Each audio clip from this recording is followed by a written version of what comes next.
Hello everyone, welcome back to another video. Today we're talking about a game I've waited to talk about for a long time on this channel. And it's a game gamers have waited for even longer time. I'm sure you've probably heard of it before. It's called Half-Life. They're gonna find out what he knows, and then they're gonna kill him. All this is my fault. I never told you. I couldn't. I'm so sorry, baby. You will not save him. Alyx Vance alone cannot prevent his fate. Close your eyes, honey! I think. Yep, Half-Life. That's what it is. It's called Half-Life Alyx, actually, which is supposed to be set before Half-Life 2, I think. My mind is kind of jumbled right now. Anyway, I'm sure that's how you guys feel. So in order for you guys to understand what Half-Life Alyx is and Half-Life in general, you'll first need to understand what this game is, its history, and what it did. And ultimately, if it can live up to expectation. This is the purest sample we've seen yet. And potentially the most unstable. No. Half-Life was Valve's first product, released on November 19th, 1998. Players control Gordon Freeman, a theoretical physicist, after the Black Mesa research facility accidentally causes a dimensional rift which triggers an alien invasion. The game was published by Sierra Studios and released for Windows and was reported by Gearbox Software to PlayStation 2 in 2001. Valve later converted the game to use Source Engine. Half-Life received critical acclaim, critics hailing its overall presentation and numerous scripted sequences. The game won over 50 Game of the Year awards, and its gameplay has influenced first-person shooters for years and years to come. Half-Life has since been regarded as one of the greatest games of all time. I don't know how you can say that. Gordon doesn't need to hear all this. He's a highly trained professional. And released various of successful expansions throughout the series. That is until on November 16th, 2004, Valve released Half-Life 2. The game had a 6-year development cycle which saw several delays and the leak of the game's source code. Half-Life 2 returns players to the role of Gordon Freeman. Set 20 years after the original game, Earth has been occupied by the Combine, a trans-dimensional race that exploited the events of the first game to invade. The G-Men inserts Freeman into City 17 in Eastern Europe to combat the Combine occupation. Half-Life 2 garnered near unanimous positive reviews and received critical acclaim once again, much like its predecessor, winning over 35 Game of the Year awards in 2004. It is also considered one of the greatest games of all time. The game has been critically praised for its advances in computer animation, sound, narration, computer graphics, artificial intelligence, and physics. Half-Life 2 was the first game to use Valve's Steam content delivery system, a system that eventually led out to Valve falling out with publisher Sierra Entertainment. On October 27, 2005, Valve released Half-Life 2 Lost Coast, a short episodic game demonstrating high dynamic range rendering. Consisting of a single map, Lost Coast was based on a cut segment of Half-Life 2. The player, Freeman, climbs a cliff to destroy a Combine artillery launcher and a monastery. In May 2006, Valve announced a trilogy of episodic games that would continue the Half-Life 2 story, with the final episode planned for release by Christmas 2007. Newell said that the approach would allow Valve to release products more quickly after the 6-year Half-Life 2 development, and that he considered the trilogy the equivalent of Half-Life 3. According to Newell, where Half-Life saw the G-Men transform Freeman into his tool, and Half-Life 2 saw Freeman being used by the G-Men, the episodic trilogy would see G-Men lose control. Half-Life 2 Episode 1 was released on June 1st, 2006. The player controls Freeman as he and Alyx escape City 17 before a dark energy reactor core destroys it. It introduced several graphical effects, including new lighting features and more advanced facial animation. The story focuses more on Alyx rather than Freeman. Episode 1 received a generally positive critical reaction, although the short length was a common point of criticism. Half-Life 2 Episode 2 was released for Windows, Xbox 360, and PlayStation 3 on October 10th of 2007 as part of a compilation called The Orange Box. It was distributed digitally on Steam and at retail by Electronic Arts. Episode 2 focuses on expansive environments, travel, and less linear play, as Freeman the player travels with Alyx into the surrounding countryside, pursued by the Combine forces. Episode 2's new technologies and gameplay features were praised by reviewers. However, though it was significantly longer than Episode 1, the length was again a point of criticism. Valve experimented with Half-Life concepts for over a decade. After years of speculation, obligation, and attention, we finally have Half-Life Alyx. It finally unveiled its flagship virtual reality game, Half-Life Alyx, on November 21st, 2019. A game with the release date of March 2020. The game's supposed to be set before Half-Life 2, and players control Alyx as she and her father Eli establish the resistance against the Combine in City 17. Described by Valve as its flagship VR game, it was developed using Source 2 engine and supports all PC-compatible VR headsets. Players use VR to interact with the environment and fight enemies, using gravity gloves to manipulate objects similarly to the gravity gun from Half-Life 2. Most people were expecting the actual game, and I mean by actual game, I mean a first-person shooter game.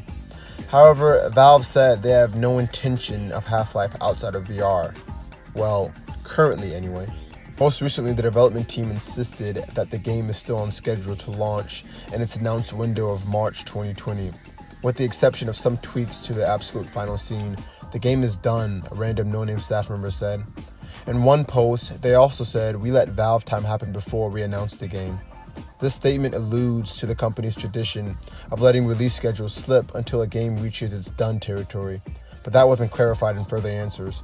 They also said that our weapons will all require only one hand, but they can be optionally grabbed and steadied by your offhand. We really wanted to focus on simultaneous two-handed play throughout the game, so we needed the player to always be able to easily have a free hand. We keep that hand pretty busy with gravity gloves, movement, world interactions, flashlight, and so on. Additionally, Valve said of contextual menus and indicators will keep the player's eyes on the environment as much as possible, including over-the-shoulder inventory systems, and at least one menu revealed by flipping your real-life wrist, which I think is pretty damn cool. They also said the new game's writing and tone are in line with existing Half-Life titles, which he described as closer in tone to the Portal games than they are to, say, The Last of Us.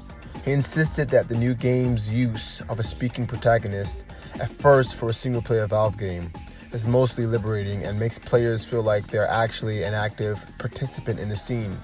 He acknowledged the fun that the Portal team had riding around its mute protagonist, but he indicated this wasn't a good fit. There are limitations that a game can have for a character not speaking, especially for a Half-Life game in a modern era. It's a lot more tricky when you have to maintain a fragile fiction that the player can talk, but just simply isn't for some reason. In terms of raw VR mechanics, Valve confirmed a few details. One biggie is that the game will not include a jumping function, but will rather include either automatic mantling or climbing up surfaces, or maybe even teleporting. You have to tap with the cross shoulder gaps. Half-Life Alyx will not include any visible body parts within the player's VR view beyond their hands. However, Valve says that its upcoming game actually models invisible arms and legs, primarily to stop nearby geometry, doors, drawers, whatever, from colliding unnaturally with your nearby virtual body. For the next 2 months, Valve said it has designs on releasing a stream of gameplay videos, which will showcase not just gameplay elements, but also VR-specific elements, like different movement options, which is definitely a plus. I'm sure everyone wants to see how the game actually plays out, rather than just hearing details about it. We've been hearing that for the last 13 years. So much later that the old narrator got tired of waiting, and they had to hire a new one. The day remaining work will primarily focus on polishing and fixing bugs, which is where we'd hoped they'd be at this point of development. Such as Valve, they said, is confident they'll hit their intended release date, joking that they let Valve time happen before. Half-Life Alyx was largely developed in secret, with work on the game beginning in 2016, according to Valve designer Greg Coomer. The development team for Half-Life Alyx was the largest Valve has had yet. With a third of the team having worked on previous Half-Life games, the project began as a way of developing a full-length VR title, which was tested using different Valve franchises, ultimately coming down to either Half-Life or Portal. Eventually, it was decided a fully VR Portal game would be too disorienting for players, whereas Half-Life had the right amount of story, combat, puzzle, exploration, and interaction that could work in a VR game. Now, if you ask me, they've been working on this game for 3 years. That's not really enough time to make a fantastic game, AAA or AA, whatever they're calling this. And supposedly they're just patching bugs for the next 2 months. That means they don't expect that much from this game since it's a VR game. It's just done and they're just working on bugs for the next few months. After 3 years in development, I know it's supposed to be a full-length VR title, but come on. We've been waiting 13 years for Half-Life, and this is what we get? Yeah, this game is definitely going to flop. Why do I say that? Because we rarely get a bug-free game in general nowadays, be it AA or AAA. It's just not a thing. Companies set a specific date in which they want their game to be released, and once it's set, it's set. Even with all the delays they get, they still somehow rush it from development, and that's with FPSs and RPGs. So you can definitely assure yourself that it's going to be the case with a VR title, one developed for 3 years nonetheless. I personally don't know why they couldn't strive to make a FPS version of the game, or who knows, maybe even an RPG. I don't know what they're doing taking so long for this. Like, maybe they're saving it up and this is a way to hype us out. You know, they're just throwing out this VR title while they're working on a great FPS Half-Life title, and this is just something for now so we don't have to wait any longer. So maybe this could just be a little distraction for something even better. But if it isn't, and this is really all we got out of 13 years, and they really have no plan or way of making an FPS version of this game, just a couple of other VR titles on the way, maybe even another future sequel to this game, that's not living up to our expectations. It'd be different if the series went down a different path, like a steeper path. You know, it started off bad and it just finally hit even, and now they want to play a safe game. That's different, but no. It started off as one of the greatest games that we've ever experienced, and it continued that way. And they took a hiatus because of development hell. And I honestly don't know what happens in development hell. But if that really is the case for the game stopping and not giving us what we want for 13 years, only just to give us a VR title, as I see it, they should have just waited another 3 years and put out an actual AAA game that we'd all enjoy. A fully developed FPS Half-Life 3 that we would have talked about for times and times to come. But instead, we're not getting that. We're probably getting a half-assed VR game that only took 3 years to make, which I'd assume again is going to be really buggy and probably with a short campaign. So if you ask me, is this game going to live up to expectation? No. This game will not live up to expectation. Instead, it will be a shitty reality that we all did not want but expected from Half-Life because they took so long to release Half-Life 3. Anyway, if you made it to the end, thank you so much. It makes me happy that you either enjoyed it enough to watch the whole video all the way, or hated this video so much that you waited to the end so you can comment your opinion. However, if that is what you indeed want to do, I please tell you to express your opinions in the utmost. If you did not like anything I just said in this video, comment below on what you feel and what you think this game is going to be, and if I was wrong about anything. Also, don't forget to like and subscribe because there's still so much games in the coming months, well, the first quarter of this year, that needs to be talked about, needs to be reviewed, and needs to be criticized. And I am the one to do that. So, yeah, look forward to it. Anyway, till next time.